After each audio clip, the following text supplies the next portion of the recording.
Sa pagdilat ng mata, akali makakatakas sa bangungot na aking naranasan.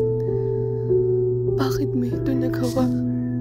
Sa katulad kong kaawa-awa at wala man lang kalaban-laban. Boses ko'y pinaliwala, tukso'y iyong pinairal kaysa sa kabutihan. Yakap ng pumamahal, bakit humantong sa kalaswaan? Hindi ito isang bagay na gawing biro o katawa-tawa ng karamihan.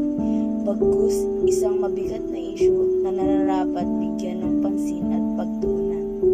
Kat sa bawat halakhak na ibinibigay sa maling dahilan ay nagiging dagdag sa sugat at sakit na kanilang pinagdaraanan. Ang daming tanong sa isipan. Ano? Bakit? Paano nangyari? Ngayon sagutin mo ang iyong tanong. Kung babase ba tayo sa kasuotan o sa pagtakbo ng kaisipan?